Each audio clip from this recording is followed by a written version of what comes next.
আমরা আলোচনা করছিলাম bar council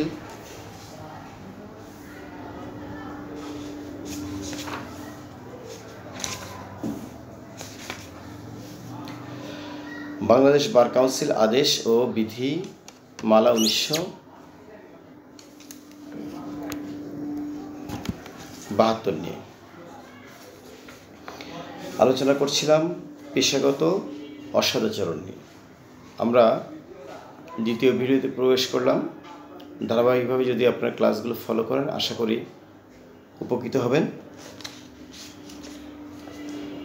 the Bangladesh legal practitioners and bar council order and rules 1972 এর canon of professional conduct and etiquette নামক অংশের 4টি অধ্যায় একজন আইনজীবীর সঙ্গে অন্যান্য আইনজীবী, মক্কেল, আদালত এবং জনগণের সহিত কাঙ্ক্ষিত আচরণ, শিষ্টাচার ও কার্যকলাপ সম্পর্কে বর্ণিত হইয়াছে। এই সকল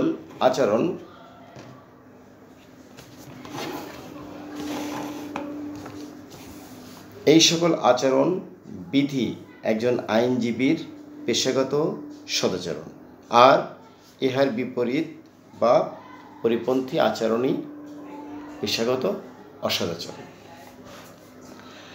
বাংলাদেশ বার কাউন্সিলের মাধ্যমে তালিকাভুক্ত আইনজীবী বার কাউন্সিল আইনের উক্তরূপ পেশাগত আচরণ সম্পর্কিত বিধিবিধান মানিয়া চলিতে বাধ্য।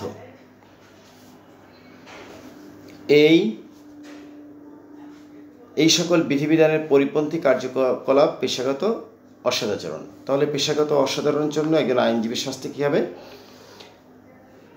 একজন আইনজীবী এই সকল বিধি যথাযথ পালন করা একজন আইনজীবীর কর্তব্য। The Bangladesh legal practitioners and bar council order and rules 1972 এর canons of professional conduct and etiquettes নামক অধ্যায়ে একজন আইনজীবীর পেশাগত আচরণ সম্পর্কে বর্ণনা করা হইয়াছে। এই সকল বিধি যথাযথভাবে পালন করা একজন আইনজীবীর কর্তব্য। এই আইনের 32-1 নং অনুচ্ছেদ মতে পেশাগত অসদাচরণের জন্য দোষী প্রমাণিত হইলে একজন আইনজীবীকে তিরস্কার, পেশা হইতে সাময়িকভাবে বরখাস্ত অথবা পেশা হইতে বহিষ্কার করা হইতে পারে। আইনজীবীদের পেশাগত অসদাচরণের বিরুদ্ধে শাস্তিমূলক ব্যবস্থা কি? বাংলাদেশের বার কাউন্সিলে কোনো আইনজীবীর পেশাগত অসদাচরণের বিরুদ্ধে অভিযোগ দাখিল করিলে বার কাউন্সিল উহা নিষ্পত্তির জন্য বার কাউন্সিলের নির্ধারিত আইনের অধীনে গঠিত ট্রাইব্যুনালে প্রেরণ করেন। উক্ত ট্রাইব্যুনাল সাক্ষ্য প্রমাণ শেষে সংশ্লিষ্ট আইনজীবীর বিরুদ্ধে আনীত অভিযোগ প্রমাণিত হইলে উক্ত ট্রাইব্যুনাল এই আইনের অনুচ্ছেদ 34 অনুসারে উক্ত দোষী আইনজীবীকে তিরস্কার, আইন পেশা পরিচালনা হইতে সাময়িকভাবে বরখাস্তকরণ অথবা বার কাউন্সিল স্বেচ্ছাপ্রণীতভাবে বিচার কার্যক্রম আরম্ভ করিতে পারেন। বাংলাদেশে বার কাউন্সিলের বিধিমালার অনুচ্ছেদ 33(1) অনুসারে বার কাউন্সিল এক বা একাধিক ট্রাইব্যুনাল গঠন করতে পারেন। প্রত্যেক ট্রাইব্যুনাল 3 সদস্য সমন্বয়ে গঠিত হয়। তন্মধ্যে 2 জন বার কাউন্সিলের সদস্যদের মধ্য হইতে সংখ্যাগরিষ্ঠ ভোটে নির্বাচিত হন এবং অপর একজন অ্যাডভোকেট সহযোজনের মাধ্যমে গ্রহণ করিতে পারবেন। 3 জনের মধ্যে জ্যেষ্ঠ যিনি অ্যাডভোকেট ট্রাইব্যুনালের চেয়ারম্যান হইবেন। উল্লেখ্য যে বাংলাদেশের অ্যাটর্নি জেনারেল ট্রাইব্যুনালের একজন সদস্য হইতে পারিবেন না। অভিযুক্ত অ্যাডভোকেটের বিরুদ্ধে কার্যক্রম গ্রহণের পদ্ধতি। The Bangladesh legal practitioners and bar council order and rules 1972 এর চ্যাপ্টার 4 এ দোষী অ্যাডভোকেটের বিরুদ্ধে বিচার কার্যক্রম বর্ণিত হয়েছে যথা বিধি 41। তাহলে এখানে এই বিধিগুলো কত কত আছে? বিধি 41, বিধি 42, বিধি 43, বিধি 44, বিধি 45, বিধি 47, বিধি 47, 48, বিধি 50 পর্যন্ত। আমরা যেহেতু থিওরি নিয়ে আলোচনা করছি, আশা করি আপনারা একটু মনোযোগ দিয়ে বারবার ভিডিওগুলো দেখলে পড়াগুলো ভালো মনে থাকবে, এই জন্য এই উদ্যোগ নেওয়া। 41 নম্বর বিধিতে বলা হচ্ছে, কোনো অ্যাডভোকেটের বিরুদ্ধে সুস্পষ্টভাবে অভিযোগ উত্থাপিত হইলে অবশ্যই তাহার সমর্থনে প্রয়োজনীয় কাগজ বা দলিলাদি বা অনুলিপি অভিযোগকারীর নিকট থাকিতে হইবে। যদি অভিযোগ আদালত হইতে বা কোনো জনস্বার্থে কর্মরত কর্মকর্তা কর্তৃক তাহার দাপ্তরিক ক্ষমতা বলে করা না হয়, তবে উক্ত অভিযোগের সমর্থনে সম্বলিত একটি অ্যাফিডেভিটও দাখিল করিবে।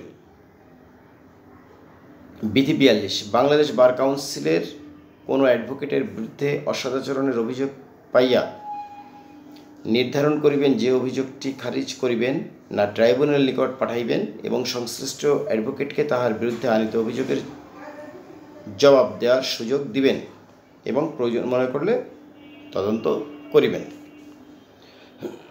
বিধি 43, যখন মামলাটি ট্রাইব্যুনালে প্রেরণ হইবে তখন সংশ্লিষ্ট সকল কাগজাদি ট্রাইব্যুনালের চেয়ারম্যানের নিকট প্রেরণ হইবে।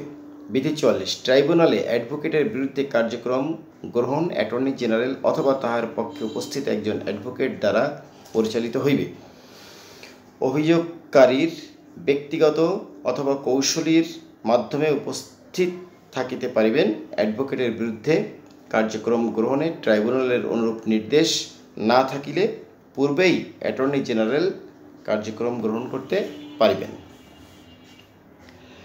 বিধি 45, বার কাউন্সিল হইতে মামলাটি পাওয়ার পর ট্রাইব্যুনালের চেয়ারম্যান শুনানির জন্য একটি তারিখ নির্ধারণ করিবেন, যাহা বার কাউন্সিল হইতে মামলাটি পাওয়ার দিন হইতে 21 দিনের কম হইবে না। সংশ্লিষ্ট কাগজপত্রের কপিসমূহ শুনানির তারিখের কমপক্ষে 7 দিন পূর্বে ট্রাইব্যুনাল বিলি করিবেন। অভিযোগকারী আদালত বা অন্য কোনো পাবলিক অফিসার তাহার অফিসিয়াল ক্ষমতা বলে অভিযোগ না করিয়া থাকে, তবে তাহাকে নোটিশের কপি দিতে হইবে এবং বার কাউন্সিল নোটিশ বোর্ডে লটকাইয়া দিতে হইবে। বিধি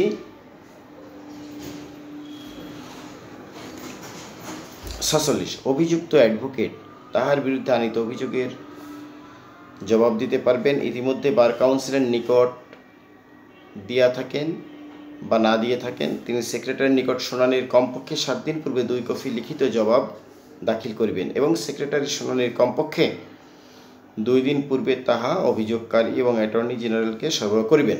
বিধি 47, 1872 সনের সাক্ষ্য আইনের বিধান অনুসারে ও দালিলি সাক্ষ্য প্রমাণ গ্রহণে ট্রাইব্যুনাল যদি নিশ্চিত হন, তবে মামলাটির দেওয়ানি কার্যবিধি 1908 এর বিধান অনুসারে কার্যক্রম গ্রহণ করিবেন। ট্রাইব্যুনাল উক্ত সম্পূর্ণ মোকদ্দমা বা তাহার যে কোনো অংশের জন্য অ্যাফিডেভিট চাহিতে পারেন।